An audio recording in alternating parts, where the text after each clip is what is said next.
Hello everyone. This is my presentation for Module 3, Reading, Vocabulary, and Comprehension. My name is Karen Drake, and today we're going to discuss a few things. The first thing is going to be the 3 levels of vocabulary learning. The first is unknown. When a student has never seen a word or heard a word, excuse me, they are unfamiliar with that word. That means that they cannot tell us a definition or explain any part of the word. The second part is acquired. Students may have seen this word in print or heard this word in conversation, whether it be with an adult, with their parents, grandma, grandpa, any adult, teacher, or another student. With this, they kind of have some meaning of the word, but not a full definition, or they may not be able to tell us exactly what it means. The last level of vocabulary learning is established. With this, students know the word very well. They can give us a definition of that word in just seconds if we ask them what that vocabulary word is. They also may know that there could be more than one meaning for a word. The examples I have on the screen are arm, which could be their arm, or another person's arm, or an arm of the chair. Another one is plant, which is a plant in your home, or that means to put seeds in the ground, to plant.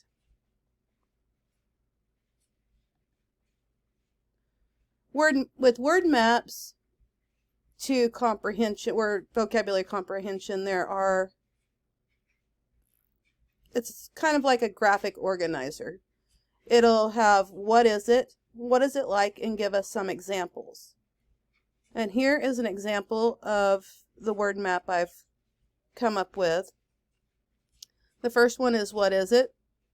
And right underneath that, I have the word rake. I have a definition of a tool to pick up leaves. What word is rake like? Cake, make, take, and some examples. Rake the yard. Where is the rake? Take the rake. Our next model is the Fryer model. With this, I want to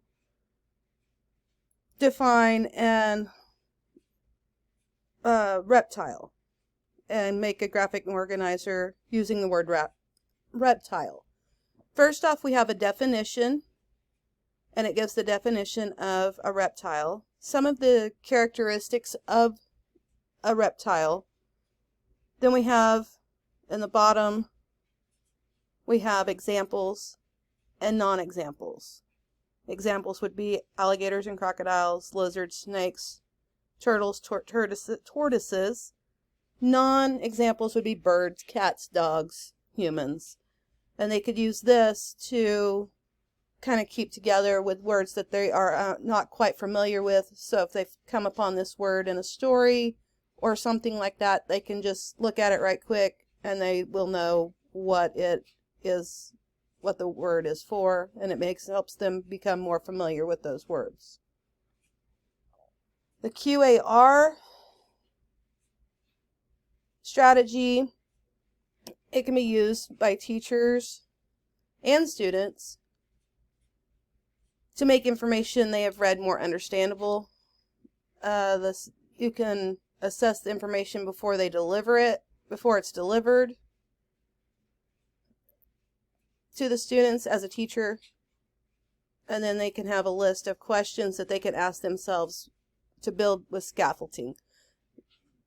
The teachers can start in with that, kind of giving them some help, and then just they learn how to become more familiar and to look at and ask themselves a certain set of questions, like, do I understand what the text text is about. And it helps them to become more independent in their reading skills.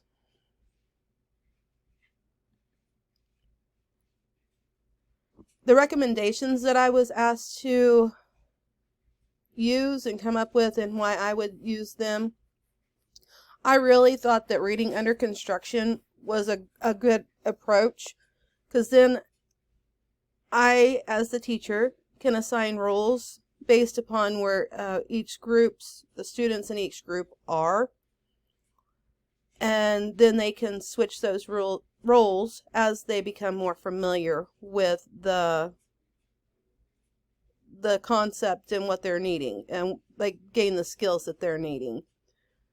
The teacher will first assign the group their roles, which the one is the architect. He draws the blueprints as an architect does, gives out different parts, and helps to build the team.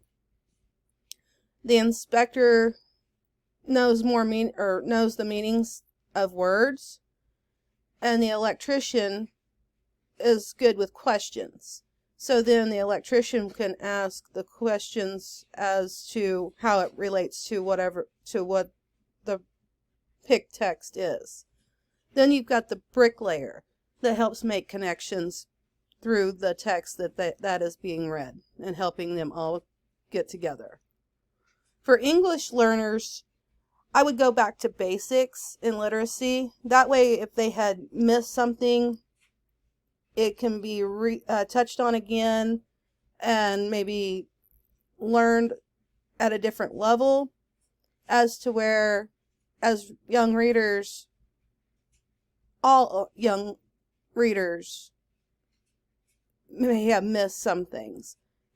For English learners, it's even a little more difficult because English is not their first language. So if they've missed some of their phonemic awareness, then they can get that. You can start with that with no matter where they're at, and then you can build on what they need as you go through. So with that one, I would just start with basic literacy needs. And that way they can build on. The SLIC strategy, students can use audiobooks. Audiobooks, I feel like, is a good idea. That way it promotes, along with the listening skills, active listening skills, they can grasp those and they can get into the story without having to concentrate on what the words are in the story. That way, with their listening, they become more familiar with words and they hear them. They may not recognize them in print, but they can hear them. And it also promotes note-taking skills with writing and things like that, because when you're using an audiobook for a certain text, you are trying to promote note-taking skills, and so they're listening and finding those details that they need to pull out of the text and also write down that they need to remember. So this is my presentation. Thank you for listening. Have a great day.